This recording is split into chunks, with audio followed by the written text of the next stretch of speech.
pod. We will see if the podcasting platform lets me shut off a live stream and go back live. Otherwise, this will be a podcast only experience. We're uh, we're we're uh, we're we're experimenting. We're figuring it out. Andrew Carlson, how you doing? It's the name of the game, right? Good. I'm doing well. Joining you from a different area of the arena. I see you all the way up there at 116. I'm down here at the corner of the court. It's what we call efficiency, right? Get stuck a little bit in podium session. Goes a little bit longer than you expect. Here we are. We still made it, right? It's a good night for the Wolves. A lot of honestly, I wasn't in the podium. I had to grab my stuff from the podium session. I wasn't actually at the podium sessions. I went to the locker room. They had Ant and Mike talk in the locker room. And then obviously we had Finch at the podium. So good stuff. Good stuff from them. I think Ant was essentially he kept his tone of business as usual, and I think that's kind of where I'm at too. It's business as usual, man. We're back on another stream after game 3. Let's roll. Awesome. So, were you there for TJ's podium session? I was not. I did not. TJ and I think who joined him at the podium. It was him and Nas. They did the podium for the first session, and then Julius did the podium for the second. Figured I wanted to stay and get Ant just because I didn't know that might be posted a little bit later, and also too I just kind of wanted to see what he said because he came out really, really convincing in the first quarter. I mean, that was probably one of. I mean, he had. I would say this is one of his better playoff games, I would say, just by setting the tone, setting the energy for the rest of the team. I know he's had a couple 36-point game. He had a couple near triple doubles. I said the best game of his career in the playoffs. I just think of his career. Wow, that's pretty bold. There's a lot of good ones. What's the alternative? Like, I mean, he had that 36-point game in Golden State just a week ago when they. Is it game 3? Was probably the best one, the closest one that Golden State could have won. But that was the one that Golden State would have won. Like if they would have taken one and kind of maybe tried to flip the series a little bit, that was going to be the one that they take in the Bay, and Ant had 36. I just think, given the opposing defense, given the stakes of the game, it's not an elimination game, but it is. Okay. Yeah, I think it's.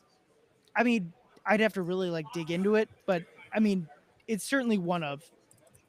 And if there is another game that's better, I would at least argue that we're picking hairs, right? Picking nits. I mean, I hear you. I also think too. I mean, I'll give that to you because I think again, like you said, given the stakes of how much they needed this game and really how good the opponent was, and really how much momentum the opponent had. I can hear your argument for that. I mean, I disagree. I'm sure there's other Ant games that I would say are better, but it is certainly up there. I would not dispute that whatsoever. I mean, he was dominant, man. You could make an argument second half when things really started to pull away, he also kind of phased out a little bit, but I would make the argument that was. It didn't matter, but the turnover he had to Rudy right at the beginning of the second quarter, I thought was asinine as a single play. And obviously it doesn't matter. I mean, but that's vintage Ant though, dude. That's just when do you Rudy is sprinting up to set a screen for you. Why are you passing him the ball? It was just I'm sure it was supposed to be a dribble handoff in his head, but I don't know, it was bad. But it doesn't matter. They were able to. I mean, they take the big 30-point lead. I think everyone was kind of feeling like there's no lead big enough, right? And especially after the Thunder cut the lead to 22. But I do think it's important that the Wolves immediately snuffed that out, went on a huge run, and the game was over before the Thunder could really get any traction again. And I asked that to Chris Finch about the timeout that he took in that third quarter when the Thunder came out on that 10-2 run.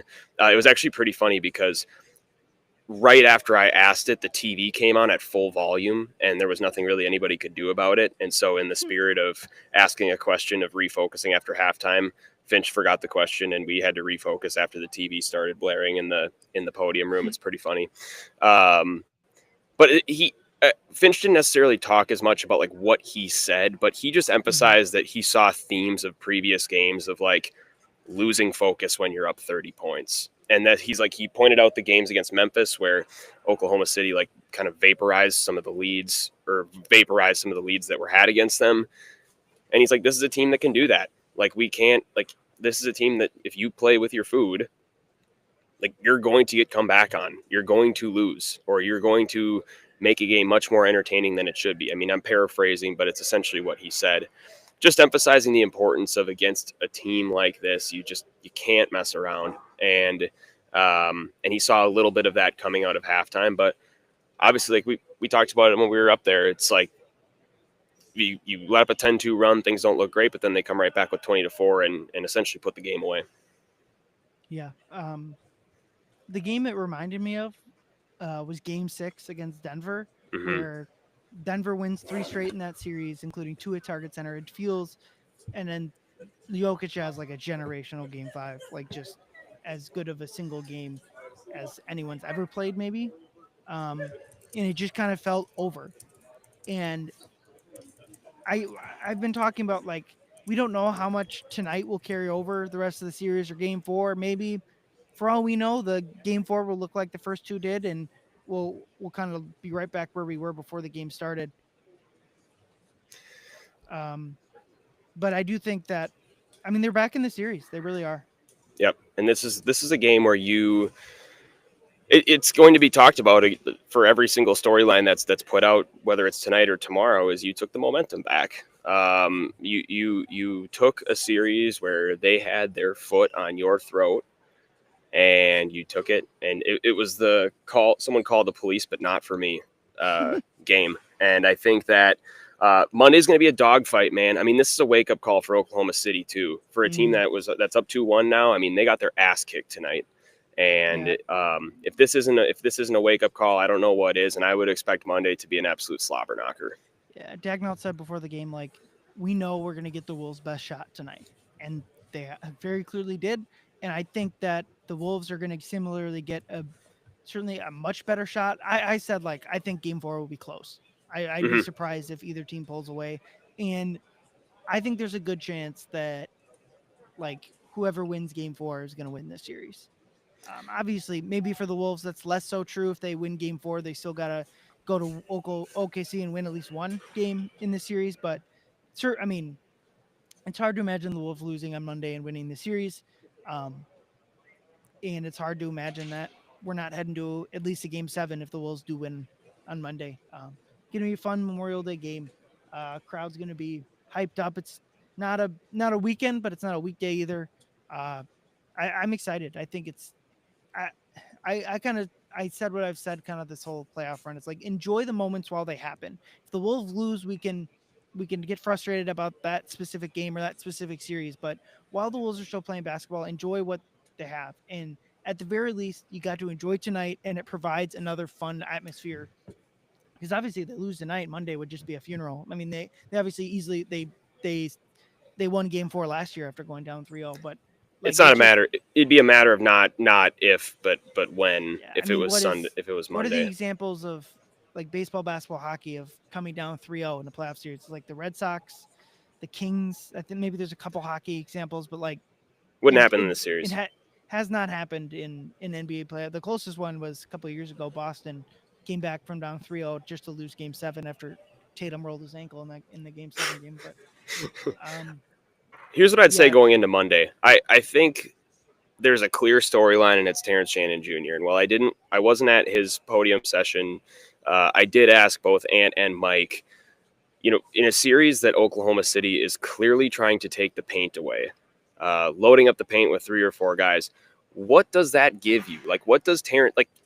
I'm going to say this: Terrence Shannon Jr. puts a level of pressure on the rim that only Anthony Edwards can on this team, and and frankly, I would even surmise that while Ant's more powerful, like Terrence kind of attacks it faster on a lot of occasions just because he's able to play in bursts. I mean, he plays 10, 12 minutes a game, so he's just giving everything he has every time he goes to the rim. But what does that do for you? And both of them said it's enormous. And Ant was very quick to say, like, it doesn't take any responsibility off my plate, but it certainly is really nice when he comes in. And he's a mature basketball player. Ant pointed out his age, that he's 24, 25. It's literally what he said. He didn't even know Shannon's how old he older was. than Ant, right? Yeah, he's older than Ant. I think he's 24. That's But Ant hilarious. didn't know. Ant just knew he was older. But Ant said it was helpful. I mean, and Mike said that too. Like, and Mike was also quick to point out that Terrence and Ant play one-on-one together a lot. They're very similar players in how they play offense. Like they just love to go to the rim and they like to get physical. Um, and so like a lot's expected of Ant. And Mike talks about this a lot. Like this isn't the first night that Mike's talked about it. Like Mike talks about it all season that a lot is expected of Anthony Edwards. Like that's Yep. just the nature of this team. And so when you have guys that can come in and just take pieces away from what he is expected to do all the time over the course of 38 minutes in a game, granted tonight he played 29, but typically he plays about 35 minutes. Like that's huge, man. And especially in a game where especially in a series where the other team is trying to take the paint away and they are making it difficult for guys who can attack the rim. Having another guy with fresh legs that comes in and is able to get to the rim the way Terrence Shannon Jr. is, it's a game changer for this team. And that's what I would look at going into Monday. Just how many minutes is he going to get? And does he have the impact that he had tonight? Because I'd make if this series goes to 6 or 7 games or 7 games, and God forbid if maybe even the Wolves pull it out, this is the player that we're going to look at and say, this is what changed the series. Yeah, and for a team that hasn't gotten out in transition enough or well enough, Shannon's been fantastic about that all year. Um, yeah, we should start to wrap up here. I know your laptop is gonna die here at truly at any moment, but I'm at 5%, so we're running on E. But this is a 2015 laptop, Ryan. Like a 5% for this is like a 2% in real laptop years. It's like dog yeah. years. All right.